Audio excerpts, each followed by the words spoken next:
From the Cronkite Studios in downtown Phoenix, this is Cronkite News. Desert dumping. Access across Arizona takes you to Ehrenberg in La Paz County, where illegal trash is piling up. And take a look at why the problem is so tough to tackle. Crime along the border. The director of Arizona's high-intensity drug trafficking area testified in Washington today on the impact of transborder crime in the Southwest. International investment. Arizona city and town representatives were in Washington today to push for more foreign investment to the state. Cronkite News starts now. Good evening and welcome to Cronkite News. I'm Jamie Warren. And I'm Julia Thatcher. Thanks for joining us. Cronkite News has been dedicated to tracking the spread of heroin in Arizona. And today, heroin and other drugs being transported across the border were discussed in a hearing in Washington. Cronkite News reporter Liliana Salgado was at the Senate hearing where the director of Arizona's high-intensity drug trafficking area testified. Last week, we brought you the first in a series of hearings regarding the security of our borders. Today's testimony focused on the issue of transborder crime, specifically drug trafficking. The people who fight drugs on the border say it may seem like a lost battle. When you stop them at ports of entry, they go to sea delivery, they go to air delivery, tunnels, backpacking, etc. The cartels, they say, are aided by technology. Padded boots for non-tracker with $2,500 solar-powered encrypted satellite phones with AK-47s. That's who's in control of the border. Bringing along with them large amounts of cocaine, marijuana, heroin, and methamphetamine in and through Arizona. But would there still be a supply if there was no demand? If we can push them out of their comfort zone, then we can make them more vulnerable. And if it's more difficult for them to bring their drugs into the United States and there's a less of an appetite for their product in the United States, then we are going to break the backs of these drug cartels. Outside the hearing, Elizabeth told me that reducing demand starts with teaching children about the dangers of drugs. And education is the first step to preventing the problem. It's also a matter of driving them away. We have a significant challenge in Arizona, but it's a wonderful state, and we're all working together to make Arizona an undesirable route for the Sinaloan cartel. Thank you. Kemshaw said that in addition to education, one thing that would help smugglers go away would be stiffer penalties for those who act as lookouts for drug smugglers. In Washington, D.C., Liliana Salgado, Cronkite News. Today's testimony in Washington comes as Senator John McCain and Congresswoman Martha McSally jointly introduced the transnational criminal organization Illicit Spotter Prevention and Elimination Act. It would enhance penalties for spotters who transmit information about the position or surveillance efforts of the U.S. Border Patrol by increasing fines and imposing a maximum prison sentence of 10 years. The legislation is co-sponsored by a majority of the Arizona congressional delegation. What's a life worth, and what's a life worth in regards to smuggling somebody in for not only drugs but also human smuggling. People need to be responsible for what their conduct to their fellow man and to the violation of law. That's what made this country great. In a statement, Senator McCain said all across southern Arizona, so-called spotters can be seen sitting on mountains, directing drug cartels and human traffickers as they attempt to skirt our laws. Our legislation would help to dismantle a central part of these cartels' communications and logistics networks. Arizona is no stranger to controversial laws. Today, community members are protesting a Senate bill that would protect police officers' identities after an incident involving deadly force. As Maria Thompson reports, they are calling for an immediate veto of Senate Bill 1445 that would conceal the names of officers involved in deadly force incidents for 60 days. A petition with more than 2,400 signatures is being delivered to the governor's desk today, asking for him to veto what people are calling the police secrecy bill. Should it reach his office. This piece of legislation, does nothing more than infuriate the people, with that secrecy. Civil groups protest the lack of government transparency with the passing of this bill, but members of the Phoenix Law Enforcement Association say this bill is meant to provide protection and prevent death threats. And what we're hoping is that this bill will allow that to happen, and emotions will subside, and everybody will be able to have a reasonable, intelligent, and rational discussion. So there's really nothing that's being, quote, hidden or secrecy, other than an effort to protect the officer and his family. The bill passed in the House of Representatives a few weeks ago with a 44-13 vote and is expected to return to be heard in the Senate this week. Cronkite News will continue to keep you up to date on the bill status. Deborah Mielke, the Arizona woman who spent more than 2 decades on death row for the murder of her son in 1989, spoke out today. A judge dismissed her case in part because of prosecutorial misconduct. Detective Sal Dolte, who said Mielke confessed the crime to him with no witness or recording, was found to have lied under oath in other cases. Mielke and her lawyer were emotional today as media affiliates from across the world gathered to attend a news conference regarding her order of dismissal. Mielke said that although she is glad to have been released, she is anything but happy because her son is still gone. My legal fight pales in comparison to the immense pain in my heart and soul over the cruel death of Christopher. But the unfortunate encounter with Mr. Saldate, who has a long history of lying, fabricating evidence, and violating people's rights, left an indelible impression so traumatizing that I can still hear his life-shattering words. Mielke's son Christopher was found shot dead in a ravine on December 1st, 1989, after being told he was going to see Santa Claus. Mielke was accused of conspiring with her roommate and another man in her son's death in order to collect life insurance policy. She is only the second woman in the United States to be exonerated from death row. Governor Doug Ducey has signed a bill giving property tax breaks to owners of buildings leased by churches. House Bill 2128 is designed to give the same breaks to churches who rent spaces as those who own their buildings. Democrats are criticizing the bill, saying it gives churches tax breaks the state doesn't offer to nonprofits like domestic violence shelters. The bill is being championed by Republicans and the Center for Arizona Policy. The state Senate is set to debate a bill that outlaws aggressive panhandling in public places. House Bill 1094 criminalizes begging within 15 feet of an ATM, repeatedly asking for money or touching someone while panhandling. Former Governor Jan Brewer vetoed similar legislation last year, calling it an issue of local control. There's promising news about Arizona's Real ID Act. The state Senate, who originally proposed the bill, says it's being revived. The bill is being attached to another bill and is expected to make it out of Appropriations Committee tomorrow. The meeting is at 9:30 in the morning, and I have the assurance of the Speaker that he's not going to try to block it. And so I think we'll get it passed in Appropriations, and then it will go to the floor. 90 days after the bill is signed by the governor, the Motor Vehicle Department can actually start issuing new driver's licenses that have a Real ID star on them. That will give residents clearance through TSA at airports and access to federal buildings. Maricopa County Sheriff Joe Arpaio has been scheduled to testify in a deposition tomorrow on his possible contempt of court in a racial profiling case. The sheriff's closed-door testimony is being taken in advance of contempt hearings set for next month, with the sheriff and 4 aides. Those hearings will cover the violation of a 2011 order that barred the sheriff's immigration patrols. The sheriff acknowledged the violations and proposed calling off the hearings, but a judge denied his request.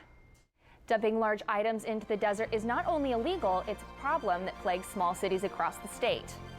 We take a look at how communities across the state are dealing with the desert dumping in this week's Access Across Arizona report. And representatives from Arizona's cities and towns are shaking hands with business leaders from all around the world. We'll tell you about the effort to bring international investment to our state.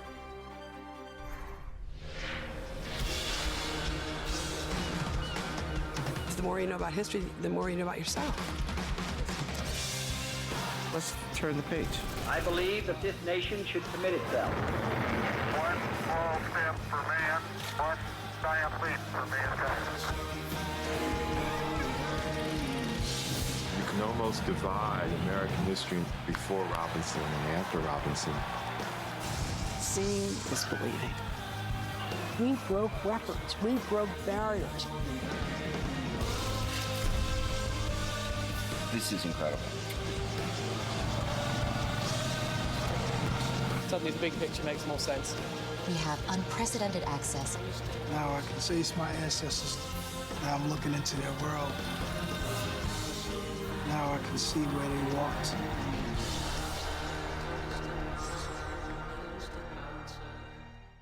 Access Across Arizona allows us to travel to the 15 different counties in Arizona and find new, fresh voices and underreported stories. It's been a great opportunity to travel to places we haven't been to before and talk to people we haven't heard from until now. With our new technology, we're now able to deliver stories directly to you from across Arizona. Live in Mojave County, reporting live from Prescott, live in Parker, Arizona. Cronkite News brings you Access Across Arizona. Well, throwing paper or small trash on the ground is a small issue in comparison to what rural towns and communities are dealing with here in the state. Tonight in our Access Across Arizona initiative, we're taking a closer look at the growing problem of desert dumping. Tonight we take you to La Paz County, where Cronkite News reporter Ryan Hale is live in Ehrenberg, Arizona, just across the border from Blythe. It's a popular thoroughfare for drivers and dumpers. Ryan? From refrigerators and washers to couches and even boats. These are just a few things that you may see lying in the desert as you drive through small rural communities here in Arizona.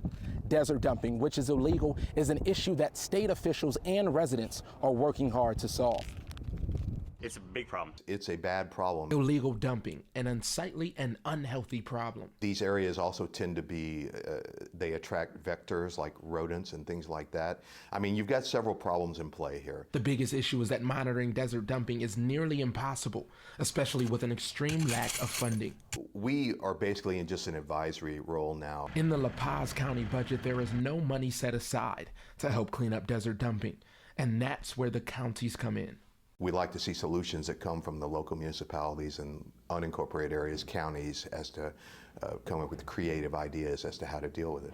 Wood, glass, trash. Ehrenberg has seen it all. But thanks to the La Paz County cleanup days, they are starting to see a lot less of it now. What we do is we have a cleanup. An annual cleanup day, free to any resident to come and dump whatever they don't want. We brought in our garbage that was laying around the yard. Longtime La Paz County resident Harry Va says the cleanup days are helping.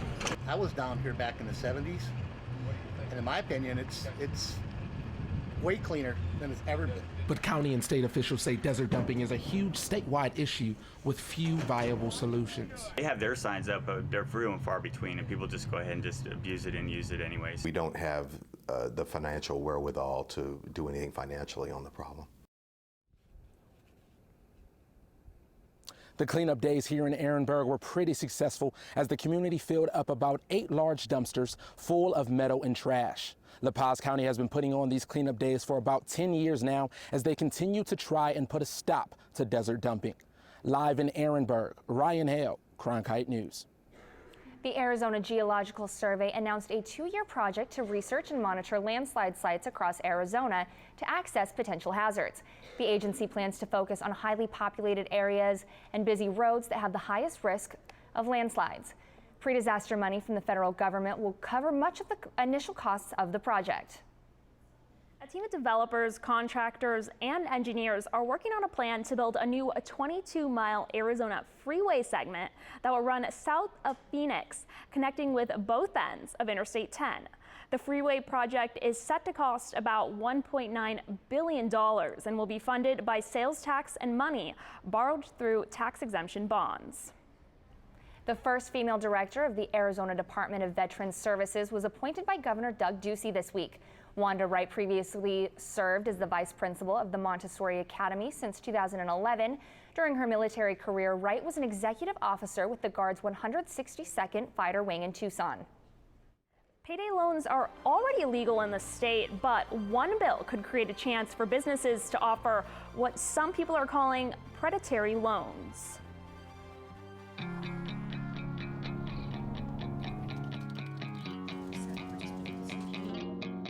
Should I believe in the world, mama? I think so.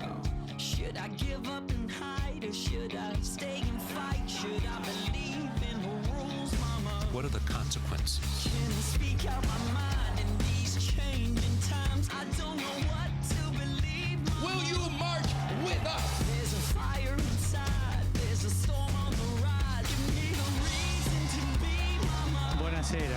'Cause I need someone to believe, believe, believe.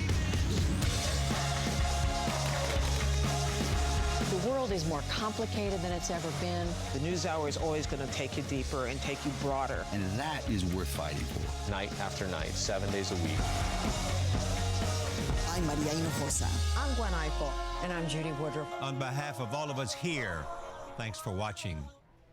A bill that offers a new type of short-term loan is causing concern. Reporter Ariel Rose has the debate over new flex loans called for in HB 2611. People came to oppose HB 2611, a bill that provides loans up to $3,000 and at a 36% rate per year with allowable fees. Phoenix resident Marshall Pimentel considered seeking a loan in the past, but understands the circumstances of doing so. It's too high of an interest rate, so you can't get yourself out of debt by using this.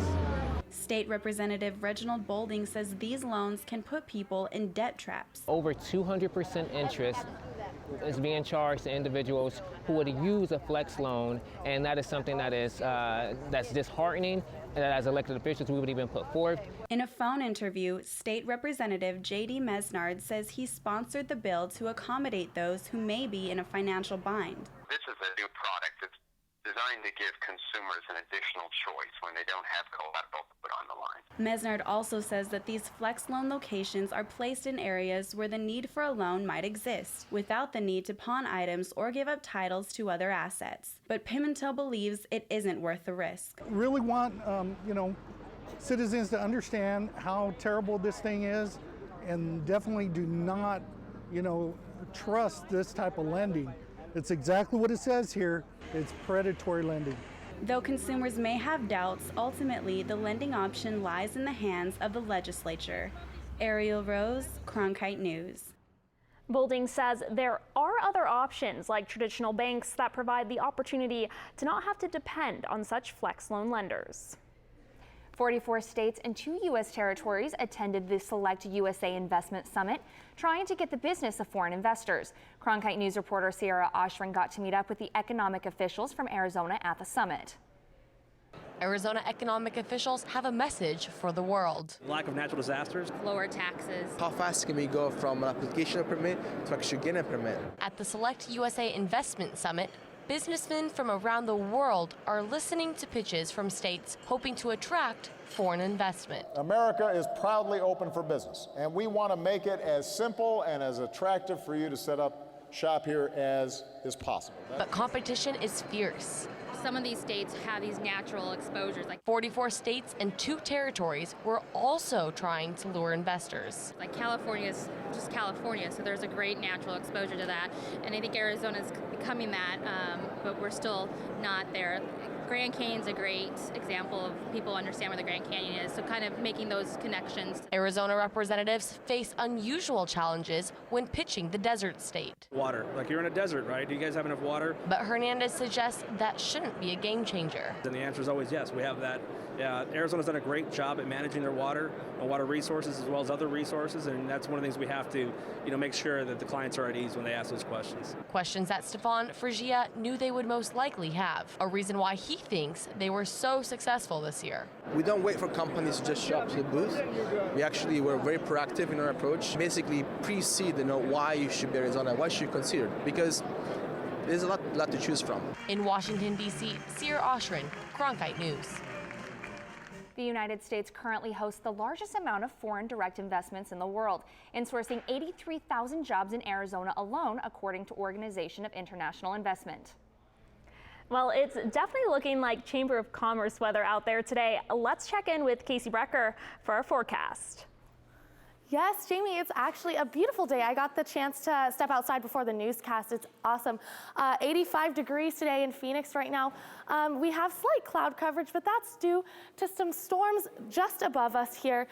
They're bringing in some clouds and scattered clouds throughout the Phoenix area, as you can see. Although those storms are passing by, we're going to stay clear here in the valley. No rain in the forecast this week.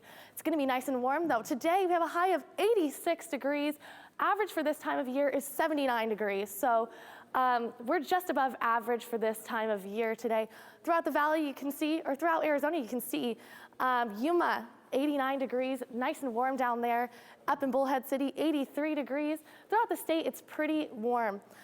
Tonight, it's going to drop down to 61 degrees in Phoenix. It's going to be partly cloudy, so a little bit chilly, although you're not going to need those jackets tonight, this weekend. As you take a look at our 5-day forecast, you can see we have Wednesday, temperatures are going to be 87 degrees. That's a high. Although as we're moving into Thursday, Friday, and Saturday, temps are going to be in the 90s. It's going to be a hot, hot weekend. Make sure to grab your sunscreen. Drink lots of water. This weekend's going to be a hot one if you're planning on going outside. For your Cronkite weather, I'm Casey Brecker. Some days you just can't make it out to the game. But the Arizona Cardinals say they have some new technology to make watching the game in the stands worth the trip. This winter, we'll take you to the heart of Downton. You have to take control of your feelings before they take control of you. Thomas. We'll place you at the scene of the crime. Trouble seeks you out, doesn't it? Yes. And we'll fly you to the ends of the earth. Are you seeing this? Support the one place that can take you any place.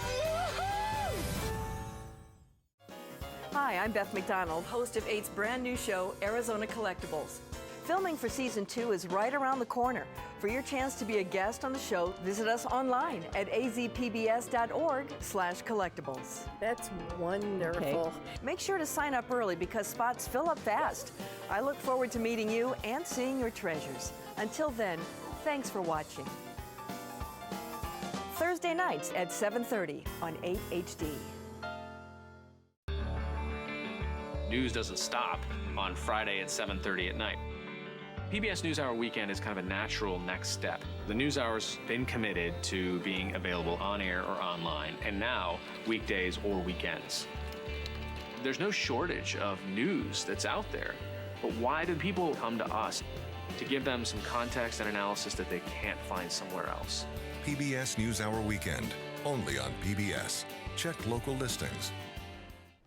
Cronkite News is proud to join the Arizona PBS News block here on 8 HD. Here's a look at what's coming up tonight on Arizona Horizon and PBS NewsHour. Coming up after Cronkite News, it's Arizona Horizon. We'll try to figure out what happened to this winter's forecast for above-average El Nino rains. And it's the latest science news with renowned ASU physicist Lawrence Krauss. I'm Gwen Eiffel. On the next NewsHour, we talk to Afghan President Ashraf Ghani on the way forward for his war-weary country. It's the end of an era for Sun Devils men's basketball. Head coach Herb Sendek was relieved of his duties this morning, and Vice President of Athletics Ray Anderson says the remainder of Sendek's contract will not come out of the university budget. Anderson called Sendek an asset to the university and credited him with shifting the direction of the program over the past 9 years. The team was eliminated from the NIT on Sunday in an overtime loss to Richmond. The NFL has announced that they will not block any games from local stations in the coming 2015 season. The blackout policy is a long-standing method that was introduced to encourage ticket buying. Blocked games were voted out for a year-long trial period by team owners. According to the NFL, there were no blacked out games last year due to high ticket sales. University of Phoenix Stadium just hosted the 2015 Pro Bowl and Super Bowl. The stadium is already looking ahead to what's next, continuing to make technological upgrades to the venue that opened in 2006. Cronkite News reporter Kevin Longley visited the stadium to find out more. The Arizona Cardinals may want to beat every team they face. But across the NFL, executives in charge of the game day experience have one common enemy. One thing that we do really try to on any particular game day is we have to be better than HD TV. The Cardinals showed off their latest efforts to make the live game experience more appealing than watching from home when they hosted the Sports Video Group Venue Series at University of Phoenix Stadium last week. The team introduced new 4K ultra-high definition cameras and a state-of-the-art control room. We're always going to look to see what are the current trends, what are fans looking for, what will give them that wow experience. The latest upgrades come just 1 year after the venue added a 54 by 164 foot video board and upgraded 4G and Wi-Fi for better in-stadium connectivity. I think that becomes just an expectation that fans have now, that they'll always be able to get on to the web, that they'll always be able to make their phone calls, send their text, tweet, all the social media, take pictures, send it, share it with their friends. Look at me at this game. But Tim Beach, the Cardinals director of game entertainment, says the new technology is meant to complement the game, not take away from it.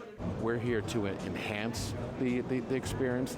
The fans buy a ticket that says Cardinals versus Eagles, and that's what they're coming to see. Not we're going to do all these fun things, and then if time permits, there's a game on the field. So. Without revealing specifics, the team said additional upgrades will be made in preparation for hosting the College Football Playoff National Championship in January 2016. In Glendale, Kevin Longley, Cronkite News. University of Phoenix Stadium will also host the NCAA Men's Final Four in 2017. And that's it for Cronkite News tonight. Thanks for joining us. Good night.